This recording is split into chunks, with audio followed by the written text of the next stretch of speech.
입은 닫고 귀는 열어라. 입은 하나지만 귀는 둘이다. 탈무드에 나오는 이 말은 듣는 데는 말하는 것보다 2배의 에너지를 써야 한다는 지혜를 전합니다. 그런데 우리는 어떨까요? 누군가의 말을 듣기보다 내 말부터 꺼내고 상대의 감정보다 내 생각부터 앞세우는 경우가 더 많습니다. 특히 자랑이라는 건 더 교묘합니다. 나는 자랑이라고 생각하지 않았는데 상대는 자랑으로 받아들이고 그 말 한마디에 마음이 조용히 닫히는 겁니다. 혹시 이런 경험 있으셨나요? 대화는 분명 잘 나눴는데 어느 순간부터 연락이 뜸해지고 말수가 줄고 점점 멀어졌던 사람. 도대체 내가 뭘 잘못했는지 기억은 안 나는데 상대는 어느새 내 곁에서 사라져 있던 경험. 혹시 그 시작이 이 말 때문은 아니었을까요? 저는 원래 그런 걸로 스트레스 안 받아요. 그 사람이 먼저 연락했어요. 저는 사람 보면 알아요. 요즘은 이상한 사람들 정리하고 편하게 살아요. 겉보기엔 아무 문제 없어 보입니다. 자신의 경험을 말한 것일 수도 있고 조언처럼 들릴 수도 있죠. 그런데 듣는 사람 입장에서는 다르게 느껴질 수 있습니다. 그 말에 담긴 우월감, 거리감, 비교 심리가 상대의 자존심을 긁고 자기 감정을 숨기게 만들고 결국에는 관계의 온도를 식혀버립니다. 관계는 실수로 무너지는 게 아닙니다. 그냥 던진 한마디, 아무렇지도 않게 한 말. 그 안에 숨어있던 자랑이 상대를 조용히 떠나게 만들기도 하죠. 지금부터 사람을 멀어지게 만드는 무의식적 자랑 3가지, 그 유형을 하나씩 짚어보겠습니다. 이 주제가 마음에 드신다면 구독과 좋아요로 표현해 주세요. 첫 번째 자랑은 마음의 평온 자랑입니다. 저는 원래 그런 걸로 스트레스 안 받아요. 그냥 넘기면 돼요. 인생 짧잖아요. 저는 감정 소비를 안 해요. 시간 아깝더라고요. 이런 말들은 얼핏 들으면 굉장히 성숙해 보입니다. 감정에 휘둘리지 않고 자기 관리를 잘하는 사람처럼 느껴지죠. 그런데 문제는 이 말이 상대의 감정을 작게 만든다는 데 있습니다. 누군가는 지금 깊이 상처받아 있고 그 문제로 잠 못 이루는 밤을 보내고 있는데 그건 스트레스 받을 일이 아니다라는 말은 곧바로 그 사람의 감정을 쓸데없는 것으로 만들어버립니다. 자기도 모르게 마음을 닫게 되는 겁니다. 아, 이 사람 앞에선 내 얘기 못하겠구나. 내 감정은 사소한 걸로 여겨지겠구나. 저는 사람한테 기대를 안 해요. 그래서 실망도 없어요. 아예 기대 자체를 안 하면 편하잖아요? 그냥 내려놓으면 됩니다. 너무 복잡하게 살지 마세요. 이 말들은 일종의 삶의 조언처럼 들리기도 합니다. 하지만 그 안에는 무의식 중에 자랑이 숨어 있어요. 나는 초월했다는 태도, 즉 나는 인간관계로 고통받지 않는 어른스러운 사람이라는 무언의 메시지죠. 그러나 듣는 사람은 어떨까요? 누군가는 지금 관계 문제로 괴로워하고 상대에게 기대하다가 상처를 입고 복잡한 감정의 소용돌이 안에서 허우적거리고 있습니다. 그런 사람에게 이런 말은 너는 아직 미숙해. 나는 그런 거 초월했어. 라고 들릴 수 있습니다. 이런 말은 위로가 아니라 조용한 판단처럼 느껴지게 됩니다. 그냥 흘려보내면 되잖아요. 저는 그런 건 한 귀로 듣고 한 귀로 흘려요. 그런 걸로 아직도 마음 쓰고 있어요.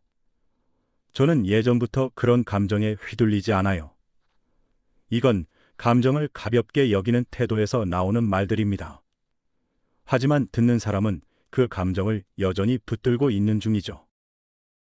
그래서 이런 말은 상대의 감정을 무시당한 느낌, 부끄러운 감정으로 전환시킵니다. 특히 자신이 예민하다고 느끼고 있는 사람일수록 이런 말 한마디는 내가 유난인가라는 생각을 심어줍니다. 결국 그 사람은 자기 감정을 감추고 더 이상 마음을 열지 않게 되죠. 저는 그런 문제를 오래 안 끌어요. 그냥 끝냅니다. 감정은 오래 붙잡아 봐야 손해예요. 시간 낭비하지 마세요. 지나가면 별거 아닙니다. 이런 말은 정서적 거리두기의 미화입니다. 자신은 이미 감정을 통제하고 흘려보내고 그 단계를 지난 사람이라는 걸 암시하죠. 그래서 듣는 사람은 그만큼 자신이 미처 감정을 정리하지 못한 사람, 즉, 뒤처진 사람처럼 느끼게 됩니다. 가장 조심해야 할 점은 이겁니다. 이런 말들은 절대 화를 내지 않습니다. 말투도 조용하고 이성적이고 침착합니다. 그래서 더 위험하죠. 듣는 사람은 이 말이 나쁜 건 아닌데 이상하게 기분이 나빠지는 겁니다. 나는 괜찮다는 말은 실제로 자기 방어나 자존감 표현일 수 있습니다. 하지만 그것이 듣는 사람의 감정을 작게 만들고 숨기게 하고 결국 감정적 거리감을 만들어낸다면 그건 자랑의 형태를 빌린 또 하나의 공격일지도 모릅니다. 관계를 망치는 말은 거친 말이 아닙니다. 조용히 우월감을 전하는 말, 그게 사람을 멀어지게 만듭니다. 두 번째 자랑은 선택받는 존재 자랑입니다. 그 사람이 먼저 연락했어요. 회의 때 항상 저한테 먼저 물어보더라고요. 저는 어딜 가든 꼭 불려가요. 사람들이 저한테는 다들 편하게 얘기하더라고요. 이런 말들은 표면적으로 보면 자랑처럼 보이지 않습니다. 단지 사실을 말한 것뿐이라고 생각하기 쉽죠. 하지만 듣는 사람 입장에선 그렇지 않습니다. 이 말의 핵심엔 이런 메시지가 숨어 있습니다. 나는 누군가에게 선택받는 사람이다. 즉, 나는 괜찮은 사람이고 사람들이 나를 알아보고 먼저 다가온다는 뉘앙스죠. 이건 듣는 사람의 관계적 자존감을 건드리는 말입니다. 왜 나한텐 그런 일이 없지? 나는 누가 먼저 다가와 주는 사람이 아닌가? 무의식의 비교가 시작되면서 상대는 괜히 작아지고 거리를 두게 됩니다. 어디 가든 저는 꼭 연락받더라고요. 저는 그런 모임에 빠진 적이 없어요. 저 없이 회의 못 하잖아요. 다들 물어보니까요. 이건 소속감과 인정 욕구를 건드리는 멘트들입니다. 사람은 누구나 관계 안에서 인정받고 싶어 합니다. 그런데 누군가가 나는 늘 중심에 있어요 라는 말을 하면 듣는 사람은 자신이 관계의 바깥에 있는 것 같은 느낌을 받게 됩니다. 특히 인간관계에 상처가 있는 사람일수록 이런 말은 나는 늘 소외당하는 편인데라는 심리적 열등감을 자극할 수 있습니다. 저는 소개팅을 하면 항상 두 번째 연락이 와요. 상대방이 저를 꽤 좋아하더라고요. 면접에서도 저한테만 유난히 반응이 좋았어요. 저는 어딜 가나 좀 잘 보이는 타입인가 봐요. 이건 호감과 매력의 자랑으로 전환된 형태입니다. 칭찬이나 긍정적 피드백을 받았다는 건 기분 좋은 일이지만 그걸 상대 앞에서 반복하거나 강조할 때 그 말은 무의식적인 경쟁심을 자극합니다. 저는 그런 부탁을 자주 받아요. 다들 저한테만 의논을 하더라고요. 저 없으면 일이 안 돌아가는 분위기예요.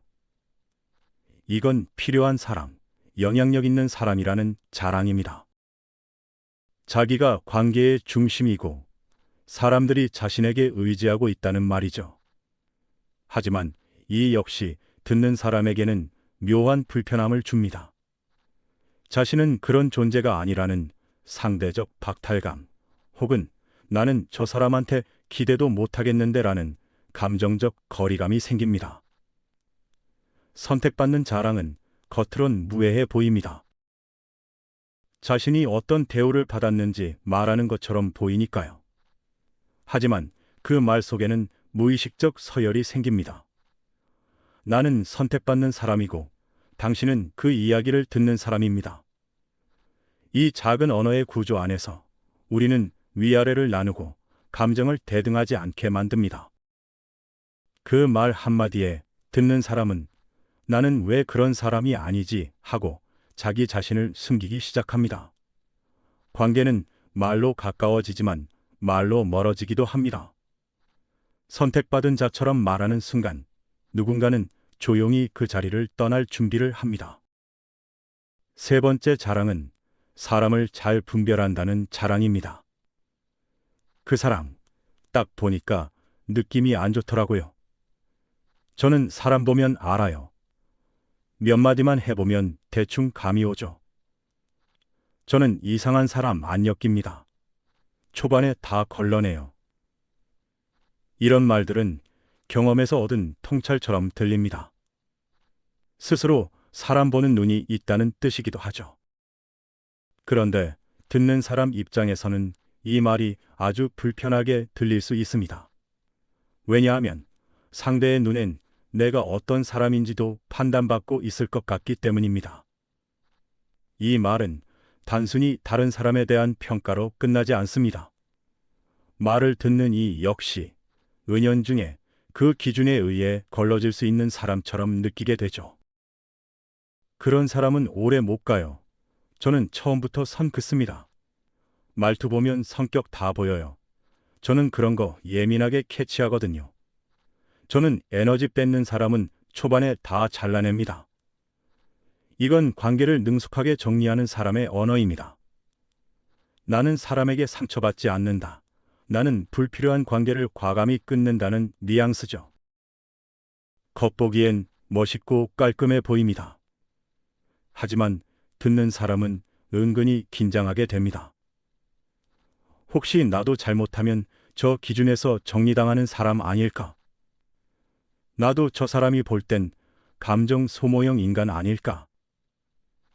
이런 생각이 들면서 그 사람과의 대화에서는 자기 검열이 시작됩니다. 본심을 드러내는 대신 평가받지 않을 말만 고르게 되고 결국은 말수가 줄고 마음이 다치죠. 저는 주변에 이상한 사람 없어요. 다 정리했거든요. 요즘은 저한테 상처 주는 사람 자체가 없어요. 저는 괜히 사람한테 실망 안 해요. 다 간파하니까요. 이건 사람 보는 눈 자랑과 관계 필터 자랑이 합쳐진 말들입니다. 나는 선별된 관계 속에서 산다는 말이죠. 그런데 이런 말은 듣는 사람을 순식간에 불안하게 만듭니다. 나는 아직 그런 기준으로 사람을 거르지 못했는데, 나는 아직도 실망하고 흔들리고 후회하는데, 그 사람은 이미 다 정리된 관계 속에서 산다고 말합니다. 그 말 안에는 나는 깨어 있고 너는 아직 미숙하다는 무언의 판단이 스며 있습니다. 그런 말 하는 사람들 특징이 있어요. 그런 타입은 다 똑같더라고요. 저는 딱 알아봐요. 저는 감정 낭비 안 해요. 초반에 선 긋습니다. 정리할 사람은 미련 안 둬요. 저는 단호해 서요. 이건 판단력과 단호함이 섞인 말들입니다. 자신의 선명한 기준을 드러내는 동시에 상대를 감정 없는 필터처럼 느끼게 만들죠. 문제는 이겁니다. 상대는 평가받고 있다는 불안을 느낀다는 것. 이 불안이 계속 쌓이면 그 사람에게는 진짜 속마음을 절대 꺼내지 않게 됩니다. 사람을 잘 본다는 말은 결코 겸손하지 않습니다. 그 안에는 나는 틀리지 않는다. 나는 잘 판단한다는 자기 확신이 들어 있습니다. 그런 확신이 말로 드러나는 순간 관계는 수평을 잃습니다. 듣는 사람은 내가 이 기준을 통과했는지 아니면 걸러질 사람인지 자기도 모르게 고민하게 되는 겁니다. 결국 그 관계는 더 이상 솔직할 수 없고 감정은 숨고 대화는 딱딱해집니다. 말에 담긴 판단이 상대를 조용히 떠나게 만듭니다. 사람을 잘 본다는 말은 어쩌면 사람을 먼저 떠나보내는 말일지도 모릅니다. 말이란 건 참 묘합니다. 소리는 금방 사라지지만 그 소리를 듣고 난 사람의 마음은 오래 흔들리죠. 우리는 종종 이렇게 생각합니다. 나는 나답게 말했을 뿐인데 왜 저 사람은 그렇게 받아들이지? 그럴 때가 많습니다. 그런데 관계라는 건 어떻게 말했느냐보다 어떻게 들렸느냐가 더 오래 남는 법입니다. 누군가에겐 아무렇지도 않은 말이 다른 누군가에겐 마음 깊숙이 남는 결정적인 순간이 되기도 하죠. 그 차이는 말의 내용이 아니라 그 말이 도착한 상대의 마음 상태에 따라 달라집니다. 그래서 좋은 관계란 말을 잘하는 사람이 만드는 게 아닙니다. 말의 무게를 가늠할 줄 아는 사람, 그리고 상대의 마음을 추측할 줄 아는 사람이 만들어갑니다. 누구나 자기를 드러내고 싶어 합니다. 나를 인정받고 싶고, 나의 이야기를 하고 싶고, 때로는 잘난 것도 말하고 싶죠. 그건 당연합니다. 인간적이죠. 하지만 중요한 건 그 말이 나를 드러내는 말인지 아니면 상대를 지우는 말인지를 한 번쯤 생각해 보는 일입니다. 말은 내가 하는 것이지만 관계는 상대가 느끼는 것입니다. 그 차이를 알고 말하는 사람은 결국 사람을 잃지 않습니다. 오늘 이야기한 내용이 여러분에게 도움이 되셨을까요? 오늘도 지혜의 한 조각을 찾으셨기를 바랍니다.